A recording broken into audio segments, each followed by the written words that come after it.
and welcome back to the Anime Club, the club where we talk about animes that we've been recently watching, viewing and enjoying. Let me know what you've been recently watching and enjoyed, and if you've seen what I'm about to talk about, let me know in the comments what you thought about it. I finally finished the One Piece arc Sky Pier, or Sky Island, whatever you want to call it, I finished it. This was a bit of an interesting arc for me, because I'd seen some people online saying it's filler and to skip it, but then I also have one of my great friends who got me into One Piece and anime said don't skip it because in the current timeline it's really important, and honestly, I'm kind of glad I didn't skip it. I think this arc gave some brilliant character moments. I think it really developed Luffy in a way that I hadn't seen him before, you know, sort of building up his powers and getting stronger and struggling, but also just the teamwork and just everything. And also one character I think it brought me close to was Robin. Obviously she was very ummy and ahry about the whole crew and everything like that, or at least the crew was worried about her. And then this arc sort of brought them all together a little bit more, and I can't wait to see what more they do. I understand why people don't like Skypiea as much as some of the other arcs I was watching. I think it's like 20 episodes in when they start to go against the sphere guy in the forest,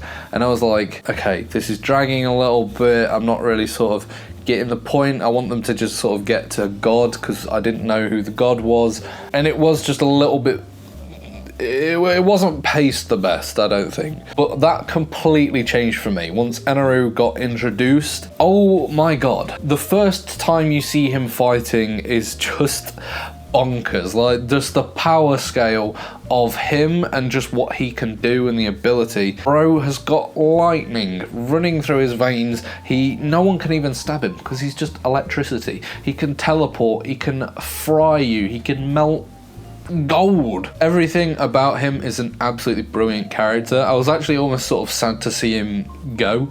Like, I was like, what a brilliant villain. But I clocked on very early. I was like, right, electricity, Luffy is a rubber man, so he's not going to be able to fight him, and what an absolutely brilliant sort of combo of people and powers. I mean, to be honest, is there many other people that could beat Eneru that isn't Luffy, because he could just fry everyone else? The different layers of this arc is what made it quite interesting to me as well. It wasn't just everyone trying to go for the same thing. You had the crew trying to find the island of gold. You had the war going on between the Skypian people and the other I can't remember what the name is, but the other people on the island. You had them trying to get to Eneru, and also what an absolutely brilliant frame and shot when you have Robin, Zoro, I think it's the old god and the other guy with the wings, and all four of them are lined up just looking up at Eneru, and they can't do shit, they can't do anything for him, but what a brilliant moment. I did really enjoy this arc, but I also did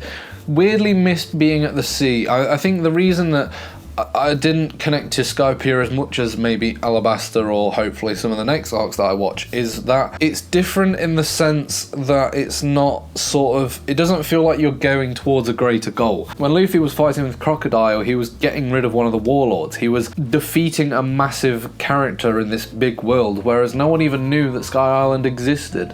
He was ticking off a box of 1 out of the 7 warlords, whereas Skypiea goes away from that. Now don't get me wrong, I still really enjoyed it and I still really loved it, but I can't wait to return back to the sea and see what comes next. But let me know, what did you think of Sky Island if you've seen it, and I'll see you next time on the Anime Club.